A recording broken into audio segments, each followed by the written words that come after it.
बिस्मिल्लाहिर्रहमानिर्रहीम। हमारा जो आज का टॉपिक है, हम क्वांटम मैकेनिक्स का एक नया चैप्टर स्टार्ट करने जा रहे हैं जिसका नाम है application of quantum mechanics in one dimension.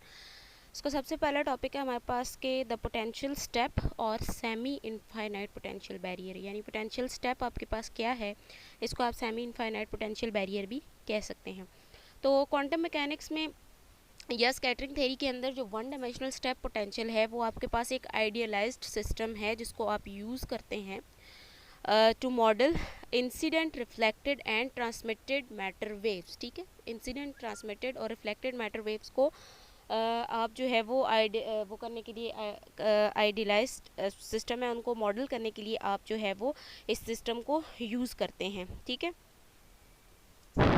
okay, the problem consists of solving the time independent Schrödinger equation for the particle with a step like potential in one dimension। ठीक है, तो इसमें जो प्रॉब्लम है वो आपके पास क्या होगा कि आप श्रोडिंजर वेव इक्वेशन लेंगे और उसको आप सॉल्व करेंगे एक पार्टिकल के लिए जो कि आपके पास स्टेप लाइक पोटेंशियल है वन डायमेंशन में।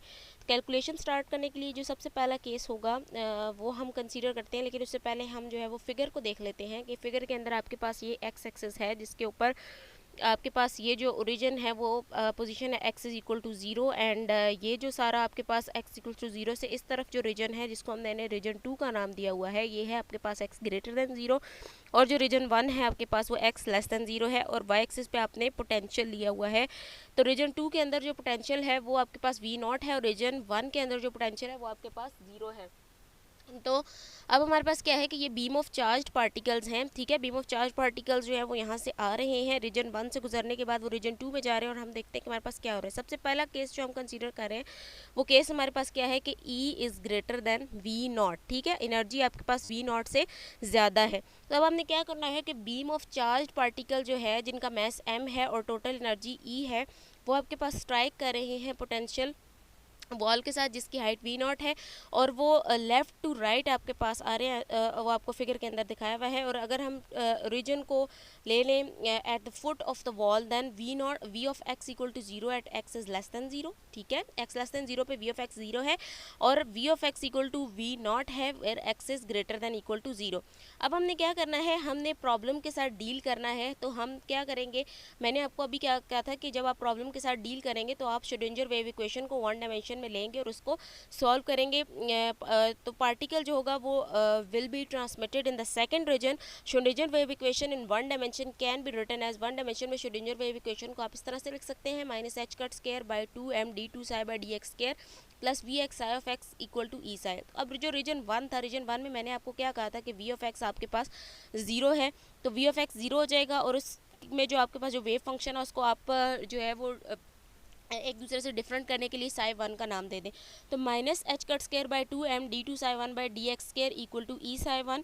तो d2 psi 1 of x divide by d psi x2 equal to हमारे पास इस वाली चीज़ को उठा के हम उधर ले जाएंगे तो ये आ जाएगा, और इक्वेशन सारी को एक साइड पे कर लिया तो ये आपके पास एक क्वाड्रेटिक इक्वेशन बन गई। ठीक है, सेकंड ऑर्डर डिफरेंशियल इक्वेशन बन गई, sorry it's not a quadratic equation, it's a second order differential equation. So हम ये जो कांस्टेंट है इस कांस्टेंट को 2m over h cut square को हम k1 स्क्वायर का नाम दे देते हैं, लेट कर लेते हैं, इसकी जगह पे k1 स्क्वायर लगा दिया। और ये आपके पास जो सेकंड ऑर्डर डिफरेंशियल इक्वेशन है इसको हम सॉल्व करेंगे तो हम जो है d2 बाई dx स्क्वायर को कैपिटल D स्क्वायर लिख सकते हैं, k1 और साई 1 को बाहर ले लिया तो कैपिटल D की वैल्यू आपके पास आ गई प्लस माइनस आयोटा k1। तो सोल्यूशन जो है इक्वेशन 1 का वो आपके पास क्या आ जाएगा, a e power iota k1 x plus b e power minus iota k1 x। ठीक है, अब इसी तरह रीजन 2 की बात करें तो रीजन 2 में मैंने आपको क्या कहा था कि v ऑफ x जो है वो v0 के बराबर है, तो v ऑफ x की जगह पे देखें मैंने यहाँ पर v0 लगा दिया और वेव फंक्शन को मैंने रीजन 2 के लिए साई 2 ले लिया। ठीक है, अब मैंने इस पूरे कांस्टेंट को k2 का नाम दे दिया, k2 स्क्वायर का नाम दे दिया। इसी तरह ये आपके पास सेकंड ऑर्डर डिफरेंशियल इक्वेशन बनी और इसका सोल्यूशन जो है वो आपके पास इस फॉर्म में आ गया। इसको इक्वेशन नंबर 4 का नाम दे दिया। अब जो इक्वेशन नंबर 2 थी उसमें जो फर्स्ट टर्म थी वो आपके पास इंसिडेंट वेव थी और सेकंड टर्म जो थी वो आपके पास रिफ्लेक्टेड वेव को रिप्रेजेंट कर रही थी। इक्वेशन नंबर 2 ये इक्वेशन नंबर 2 थी, इसमें जो फर्स्ट टर्म थी वो आपके पास इंसिडेंट वेव थी, उसको रिप्रेजेंट कर रही थी, और सेकेंड वेव जो है वो आपके पास रिफ्लेक्टेड वेव को रिप्रेजेंट कर रही थी। ठीक है, ये इंसिडेंट वेव को और वो रिफ्लेक्टेड वेव को रिप्रेजेंट कर रही थी। ठीक है, और इसी तरह जो आपके पास इक्वेशन नंबर 4 आई, इक्वेशन नंबर 4 में जो है वो आपके पास फर्स्ट टर्म है वो रिप्रेजेंट कर रही है ट्रांसमिटेड वेव को, ठीक है। फर्स्ट टर्म आपके पास रिप्रेजेंट कर रही है ट्रांसमिटेड वेव को, एंड जो सेकंड टर्म है वो आपके पास रिप्रेजेंट कर रही है रिफ्लेक्टेड वेव को। ठीक है, सेकंड टर्म आपके पास रिफ्लेक्टेड वेव को रिप्रेजेंट कर रही है। अच्छा, उसके बाद आपके पास क्या है कि जो इक्वेशन नंबर 4 है, ठीक है, जो आपके पास रीजन 2 है, रीजन 2 में अगर आप देखें तो जब पार्टिकल ट्रांसमिट हो जाएगा तो उसके पास रिफ्लेक्ट बैक होने का ऑप्शन नहीं बचेगा। देखें, आप फिगर के अंदर देखें कि जब एक दफ़ा पार्टिकल यहाँ से रिफ्लेक्ट ट्रांसमिट हो गया, ये है हमारे पास फिगर, कि जब एक दफ़ा पार्टिकल यहाँ से ट्रांसमिट हो गया, ट्रांसमिट होने के बाद उसके पास रिफ्लेक्ट बैक का ऑप्शन नहीं बचेगा। ठीक है, वापस दोबारा से वो यहाँ पर नहीं आ सकेगा। तो इसका मतलब क्या हुआ कि इक्वेशन 4 के अंदर जो रिफ्लेक्टेड वेव है उसका जो पार्ट है वो हमारे पास, उसको हम निगलेक्ट कर सकते हैं। उस पार्ट को जब हम निगलेक्ट करेंगे तो हमारे पास जो है वो साई 2 क्या बन जाएगा, सी ई पावर एओटा के 2 एक्स। तो इसको मैंने इक्वेशन नंबर 5 का नाम दे दिया। Psi 1 and psi 2 are the solution of Schrodinger wave equation, so apply the boundary conditions to find the value of the constants for finite and continuous solutions. ठीक है, तो हमारे पास जो बाउंड्री कंडीशन है, फर्स्ट बाउंड्री कंडीशन हमारे पास क्या है, psi 1 of x at x equal to 0 equal to psi 2 of x at x equal to 0 and D psi 1 by D X at x equal to 0 equal to D psi 2 by D X at x equal to 0। तो a plus B equal to C आ गया। जो first boundary condition हम लगाएंगे, first boundary condition जब आप लगाएंगे तो देखें साई 2 के ऊपर लगाएंगे तो x की ई पावर 0 आपके पास 1 हो जाएगा, तो ये c आ जाएगा। और इसी तरह वो जो था वहाँ पर आपके पास भी ई पावर 0 वाली टर्म्स कैंसिल होकर सिर्फ a प्लस बी बचेगा, तो a plus B equal to C आ गया। सेकेंड बाउंड्री कंडीशन के लिए आपने सबसे पहले डेरिवेटिव ले लिया। डेरिवेटिव लेने के बाद आपके पास ये टर्म्स आएंगी, x को 0 पुट करेंगे तो ई पावर वाली जो टर्म्स हैं वो 0 हो जाएंगी। एओटा ए के 1 माइनस एओटा के 1 बी इक्वल टू एओटा के 2 सी। ठीक है, तो ये आपके पास आ गई इक्वेशन नंबर 7 का नाम दे देंगे इसको। 6 इक्वेशन को 7 के अंदर यूज़ करेंगे, सी की जगह पे a प्लस बी लगा देंगे, ए वाली टर्म्स को एक साइड पे कर देंगे, बी वाली टर्म्स को एक साइड पे कर देंगे और b बाय ए हम निकाल लेंगे, वो हमारे पास इसके इक्वल आ जाएगा। ये हमने क्यों निकाला, क्योंकि आगे चल के हमें इसकी ज़रूरत पड़ने वाली है, इसलिए हमने b बाय ए जो है वो यहाँ पर निकाल लिया। क्वेश्चन नंबर 8 कह दें इसको। अब क्वेश्चन नंबर 6 से अगर आप b की वैल्यू निकालें तो आ जाएगी c माइनस ए। इसको b की वैल्यू को आप c माइनस ए जो है वो इक्वेशन नंबर 7 के अंदर यहाँ पर पुट कर देंगे। तो जब यहाँ पर आप पुट करेंगे तो आपके पास जो है वो a minus c plus a equal k 1 equal to के 2 सी आ जाएगा। यहाँ से 2a माइनस सी के 1 इज इक्वल्स टू के 2 सी आ गया और c बाय ए यहाँ से आपके पास आ गया 2k1 over k1 plus k2। ठीक है, c बाय ए और b बाय ए की हमें ज़रूरत आगे चलकर पड़नी है, इसलिए हमने यहाँ पर इनकी वैल्यूज़ फाइंड आउट कर ली हैं। अब b और c की वैल्यू जो है वो 2 और 5 में सब्सिट्यूट कर देंगे हम b की value in terms of a। ठीक है, ये जो अभी हमने निकाली b बाय ए, तो a को हम यहाँ पर जब मल्टीप्लाई करेंगे तो b की value in terms of a आ जाएगी और इसी तरह c की value in terms of a आएगी जब आप a को यहाँ पर मल्टीप्लाई करेंगे। तो b और a की वैल्यूज़ आपके पास जो आएंगी उनको आपने इक्वेशन नंबर 2 और इक्वेशन नंबर 5 के अंदर सब्सिट्यूट करना है। इक्वेशन नंबर 2 और इक्वेशन नंबर 5 आपने ऊपर देखी है कौन सी है, तो उनके अंदर आपने इनको सब्सिट्यूट करना है। ये देखें, यहाँ पर b की जगह पे ये सब्सिट्यूट कर दी और यहाँ पर भी c की जगह पर in terms of a value हमने लगा दी। तो अब यहाँ पर देखें सिर्फ अननोन कांस्टेंट आपके पास सिर्फ एक है जो कि a है, तो इसको हम इस अननोन कांस्टेंट को हम नॉर्मलाइजेशन कंडीशंस के ज़रिए से फाइंड आउट कर सकते हैं। ठीक है, तो ये जो थी हमारे पास था यहाँ पर आ गया। उसके बाद हमारे पास जो है वो क्या है, सबसे पहली चीज़ है इंसिडेंट प्रोबेबिलिटी फ्लक्स है। इंसिडेंट प्रोबेबिलिटी फ्लक्स निकालने के लिए जो वेव फंक्शन जो है इंसिडेंट वेव का, वो आपके पास क्या था, मैंने आपको बताया था कि इंसिडेंट वेव के लिए जो इक्वेशन नंबर 2 का जो पार्ट 1 था वो मैंने आपको बताया था कि वो इंसिडेंट प्रोबेबिलिटी इंसिडेंट वेव को रिप्रेजेंट कर रहा है, तो वो क्या था, a E power aorta k1 x था। ठीक है, इसी तरह इसका कॉन्जुगेट लेंगे, कॉम्प्लेक्स कॉन्जुगेट लेंगे तो एओटा के साथ माइनस साइन आ जाएगा और a स्टेरिक आ जाएगा।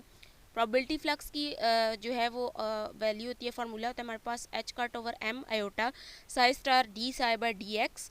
तो अब हमने क्या किया, साई स्टार की जगह पे उसकी वैल्यू लगा दी, साई की D psi by D x निकाल लिया, D psi by D x निकाला तो आ गया a E power aorta k1 x और एओटा k1 साथ आपके पास एज इट इज़ आ रहा है। तो अब आपके पास जो a star a aorta k1 ठीक है साथ में आ गया और a स्टार a आ गया। ठीक है, तो h cut by m a star a k1 आ गया, एओटा एओटा से कैंसिल हो गया, तो ये आपके पास आ गया इंसिडेंट प्रोबेबिलिटी फ्लक्स। इसी तरह आप रिफ्लेक्शन प्रोबेबिलिटी फ्लक्स निकालेंगे तो वो आपके पास बराबर होगा h cut over m i psi reflection r d psi r by D x star.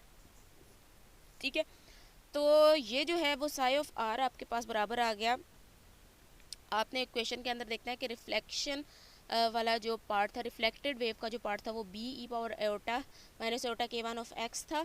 तो आपने उसका स्टार लिया, उसी तरह से आपने निकाला, तो वो आपके पास minus H cut by M B star B K one आ गया। नेगेटिव साइन यहाँ पर ये प्रेजेंट कर रहा है कि मोशन ऑफ द पार्टिकल जो है वो नेगेटिव एक्स डायरेक्शन में है, जो कि आपके पास रिफ्लेक्शन ऑफ पार्टिकल है। ठीक है, रिफ्लेक्शन पार्टिकल इस तरह से आ रहे थे ना, आपने फिगर में देखा था, तो रिफ्लेक्ट होने के बाद वो नेगेटिव एक्स डायरेक्शन में यहाँ पर जाएंगे। ठीक है, तो इसलिए ये नेगेटिव साइन यहाँ पर इसकी रिफ्लेक्शन को या नेगेटिव एक्स डायरेक्शन में जो मोशन है उसको रिप्रेजेंट कर रहे हैं।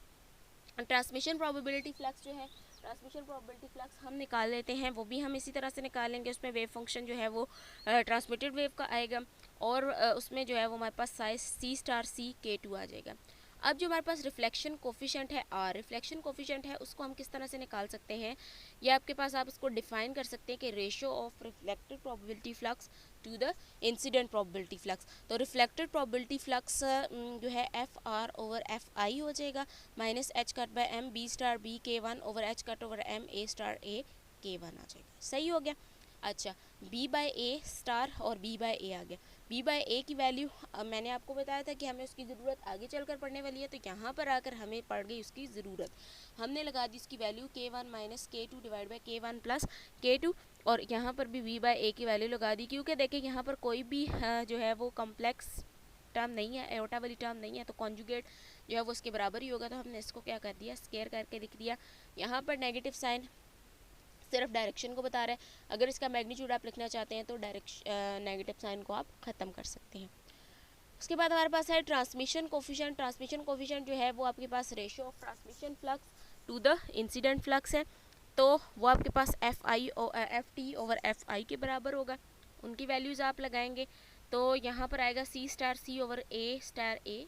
ठीक है, ये कैंसिल हो जाएंगे और के टू बाई के वन साथ में आएगा। सी ओवर ए की वैल्यू और आपने यहाँ पर लगानी है।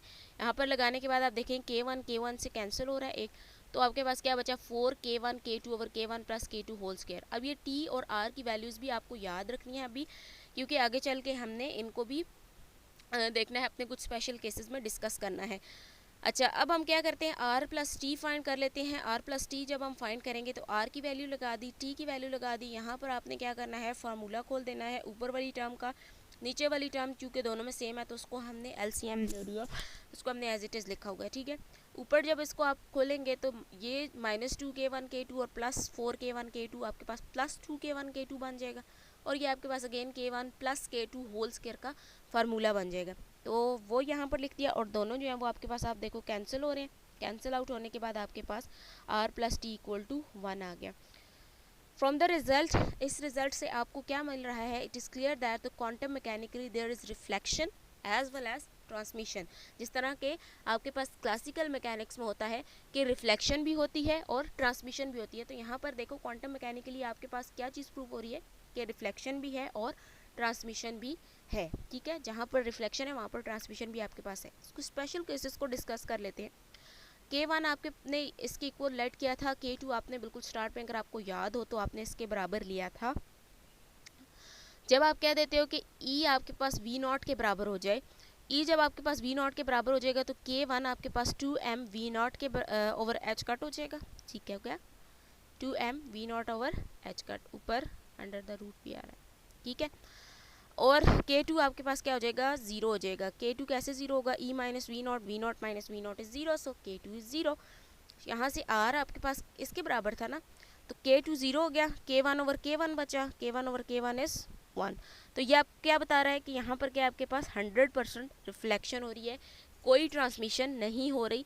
4 K1 K2 K2 0 है तो आपके पास T 0 हो जाएगा, तो R प्लस T इस केस में भी आपके पास क्या रहेगा, 0 + 1 1 ही रहेगा। सही हो गया, R प्लस टी आपके पास 1 रहेगा। इसका मतलब क्या होगा कि प्रोबेबिलिटी ऑफ रिफ्लेक्शन 1 है और प्रोबेबिलिटी ऑफ ट्रांसमिशन आपके पास क्या है, 0 है। ठीक है, सेकंड केस आपके पास हम देख लेते हैं कि अगर E जो है वो V से बहुत ज़्यादा बड़ा हो जाए, V0 से बहुत ज़्यादा बड़ा हो जाए, तो v को आप अप्रॉक्सीमेटली इक्वल टू 0 ले सकते हैं। तो k1 के ऊपर तो कोई फ़र्क नहीं पड़ेगा। k2 आपके पास जो है वो e माइनस वी नॉट था ना, तो v नॉट को अगर आप 0 ले लें तो ये आपके पास k1 के बराबर ही आ जाएगा। जब k1 के बराबर आ जाएगा तो आपको पता है कि r जो था वो आपके पास इसके बराबर था, k1 माइनस k1 0 हो जाएगा, तो r तो आपके पास हो गया यहाँ से 0। t जो है वो आपके पास इसके बराबर था, तो k1 k2 बराबर हो गए। बराबर हो जाने के बाद आप देखोगे कि t आपके पास 1 के बराबर आ गया। तो यहाँ इस केस में आपके पास क्या होगा कि 100% ट्रांसमिशन होगी, कोई रिफ्लेक्शन यहाँ पर नहीं होगी। तो ये जो है वो आपको बता रहा है कि no chance of reflection and the probability of transmission is 1 which is an agreement with the classical mechanics। Now जो केस 3 है, केस 3 में अगेन आपने ये सारी कैलकुलेशन दोबारा से करनी है। इसको मैं डिटेल से यहाँ पर नहीं बता रही, सिर्फ मैं आपको कुछ इसके पॉइंट्स बता रही हूँ। कैलकुलेशन यहाँ पर सारी हुई हुई है, वो मैं आपको वीडियो के अंदर दिखा दूँगी, लेकिन मैं उसको सॉल्व नहीं करवा रही। आप इसको जो है वो खुद से जब आप फर्स्ट वाला जो है वो उसकी आप कैलकुलेशन को एक दफ़ा करेंगे तो आपको इसको करने में कोई भी दिक्कत, कोई भी परेशानी, कोई मुश्किल नहीं होगी। तो सेकंड थर्ड जो आपके पास केस है वो है E is less than v naught, less than v naught. तो आपने अगेन वही फिगर कंसीडर की, रीजन 1 था आपके पास, रीजन 2 था, और आप देखोगे कि आपने बीम ऑफ पार्टिकल्स लिया जिसका मास m है, टोटल एनर्जी E है, जो कि पोटेंशियल स्टेप के साथ स्ट्राइक कर रहे हैं, और आपके पास x लेस दैन 0 पे पोटेंशियल की वैल्यू 0 है, x less than x greater than and equal to 0 पे v नॉट है। ठीक है, तो क्लासिकली जो पार्टिकल है वो रिफ्लेक्ट होगा और यहाँ पर ट्रांसमिशन का कोई चांस नहीं होगा। ठीक है, उस केस में आपके पास ट्रांसमिशन भी थी, रिफ्लेक्शन भी थी। यहाँ पर आप ये कह रहे हो कि क्लासिकली जो पार्टिकल है वो रिफ्लेक्ट होगा, लेकिन there is a no chance of transmission. So quantum mechanics में हम सॉल्व करते हैं श्रोडिंगर वेव इक्वेशन को 1 डायमेंशन में, कि हम जो है वो सोल्यूशन को हासिल कर सके। तो रीजन 1 के लिए आपने वही काम करना है, रीजन 1 के लिए आप वही काम करेंगे, और ये देखें वही सारा काम आप कर रहे हैं। k1 ले लिया और आपके पास जो है वो सोल्यूशन ये आ गया। रीजन 2 के लिए आपके पास जो है वो e माइनस वी नॉट आ गया, 2m e minus v naught. And यहाँ पर देखो कि आपने क्या कहा, ऊपर आपने केस में क्या कहा कि E जो है वो आपके पास क्या है, मैं आपको दिखा देती हूँ, लेस देन वी नॉट है। E less than v naught है, तो इसका मतलब है कि यहाँ पर आप E माइनस वी नॉट के बजाय क्या करेंगे, वी नॉट माइनस E कर देंगे, क्योंकि वी नॉट आपके पास बड़ी वैल्यू है, बड़ी में से आप छोटी वैल्यू को माइनस करेंगे और उसको आप एक कांस्टेंट k2 का नाम देंगे। अगर आप e माइनस वी नॉट करेंगे तो वो जो कांस्टेंट होगा वो आपके पास एक नेगेटिव कांस्टेंट आएगा, इसलिए आपने यहाँ पर दरमियान में नेगेटिव का साइन ले आया, यहाँ पर इस नेगेटिव को कॉमन ले लिया और e माइनस वी नॉट कर दिया और इस कांस्टेंट को k2 कह दिया। अब देखो फ़र्क उसमें और इसमें यहाँ पर क्या आया कि वहाँ पर जो था वो यहाँ पर प्लस था और यहाँ पर आपके पास आयोटा आ रहा था, यहाँ पर आपके पास आयोटा नहीं आ रहा। सोल्यूशन आपके पास चेंज हो गया, e power k2x minus k2x आ गया, कॉम्प्लेक्स सोल्यूशन नहीं आ रहा। ठीक है, e के ऊपर आयोटा नहीं आ रहा बल्कि सिंपल आपके पास रियल नंबर आ रहा है। तो for extending to infinity the term c e power k2x and it is physically important not possible, physically ये अनइम्पॉर्टेंट है और पॉसिबल नहीं है ये टर्म आपके पास। ठीक है, जब आप इन्फिनिटी तक जाएंगे तो इक्वेशन 3 जो है वो आपके पास क्या बन जाएगी, इक्वेशन 3 आपके पास जस्ट ये बचेगी। ठीक हो गया। अब आपने क्या करना है, कॉन्टीन्यूस और फाइनाइट सोल्यूशन के लिए आपने वही काम करना है, अपनी बाउंड्री कंडीशंस लगानी है। बाउंड्री कंडीशंस लगाने के बाद जब आप इसको सॉल्व करेंगे, ये देखें डेरिवेटिव्स भी निकले हुए हैं, डेरिवेटिव्स निकलने के बाद आपके पास ये इक्वेशन नंबर 6 ये आ गई। इक्वेशन नंबर 6 से b बाई ए आपने निकाल लिया, फिर उसके बाद आपने जो है वो d बाई ए की वैल्यू निकाल ली, और इन सारी वैल्यूज़ को निकाल लेने के बाद आप देखोगे कि साई 1 और साई 2 के अंदर आपने in terms of a d की और b की वैल्यूज़ लगा देनी है, जिस तरह पिछले केस में आपने c और b की वैल्यूज़ लगाई थी। ठीक हो गया। उसके बाद जो आपके पास एक कांस्टेंट a है जिसको आप डिटरमिन कर सकते हैं by normalisation condition. Incident probability flux आप निकाल लेंगे, इंसिडेंट प्रोबेबिलिटी फ्लक्स आपने बिल्कुल उसी तरह से निकालना है, तो वो आपके पास ये आ जाएगा। रिफ्लेक्शन प्रोबेबिलिटी फ्लक्स आप निकाल लेंगे, सेम आप वही काम करेंगे। वही काम कर लेने के बाद आपके पास जो है वो रिफ्लेक्शन प्रोबेबिलिटी फ्लक्स जो है वो ये आ जाएगा, और नेगेटिव साइन आपके पास क्या इंडिकेट कर रहा है, नेगेटिव साइन आपके पास इंडिकेट ये कर रहा है कि आपके पास जो है वो वो एक्स नेगेटिव एक्स डायरेक्शन में, इसका मतलब है कि रिफ्लेक्शन ऑफ पार्टिकल्स जो है वो आपके पास हो रहा है। ठीक है, यहाँ पर जो है ये this is not a negative sign, this is multiplication. Okay, यहाँ पर एक ब्रैकेट आएगी जो कि मैं ये मिसिंग है, ठीक है। ये ब्रैकेट आपने यहाँ पर लगा लेनी। ट्रांसमिशन प्रोबेबिलिटी फ्लक्स जो है उसको भी आपने उसी तरह निकाल लिया, वो भी आपके पास ही आ गया। रिफ्लेक्शन कोफिशिएंट आप निकाल लेंगे, वही चीज़ है, ratio of reflection probability flux over reflection of incident probability flux. तो वो आपके पास जो है वो इक्वल टू -1 आ गया। नेगेटिव साइन अगेन आपको ये बता रहा है कि रिफ्लेक्शन है सिर्फ, और ये मैग्नीट्यूड जो है इसका वो 1 है। डायरेक्शन बता रहा है, डायरेक्शन को अगर आप कंसीडर ना करें इसका मैग्नीट्यूड देख लें। इसी तरह ट्रांसमिशन कोफिशिएंट आपने निकाल लिया। ट्रांसमिशन कोफिशिएंट आपके पास जो है वो उसकी वैल्यू ये आ गई, और r plus T equal to 1, ये भी आप फाइंड आउट कर सकते हैं, ठीक है, ये आप खुद निकाल सकते हैं। तो r plus T equal to 1 है अगर, तो t यहाँ से 1 माइनस आर के बराबर आ जाएगा, और अगर r आपके पास इक्वल टू 1 है तो t इक्वल टू 1 माइनस 1 हो जाएगा, and t is equal to 0 हो जाएगा। हम ये देखते हैं कि क्वांटम मैकेनिक्स के अंदर अगर r इक्वल टू 1 है तो प्रोबेबिलिटी ऑफ रिफ्लेक्शन यूनिटी है। इसका मतलब है कि पार्टिकल कम्प्लीटली रिफ्लेक्ट हो रहा है, और प्रोबेबिलिटी ऑफ ट्रांसमिशन आपके पास 0 है, जो कि एग्जैक्टली सेम है क्लासिकल मैकेनिक्स के। तो अब हमने क्या करना है, हमारा जो क्वेश्चन है रिगार्डलेस ऑफ द रिफ्लेक्शन, तो हमारे पास साई टू ऑफ टी जो है वो डी ई पावर माइनस के टू ऑफ एक्स होगा। तो साई टू ऑफ टी जो है वो अगर आप निकाल लें तो वो आपके पास 2 आयोटा के वन माइनस के टू इंटू दिस वन आ रहा है, ठीक है। डी की वैल्यू आपने इन टर्म्स ऑफ ए लगा दी, तो प्रोबेबिलिटी जो है वो आपके पास आ जाएगी Sai to T star into Sai to T, Sai star Sai होती है ना प्रोबेबिलिटी डेंसिटी, तो वो आप निकाल लेंगे तो आपके पास जो है वो इसके बराबर आ जाएगी। सही हो गया।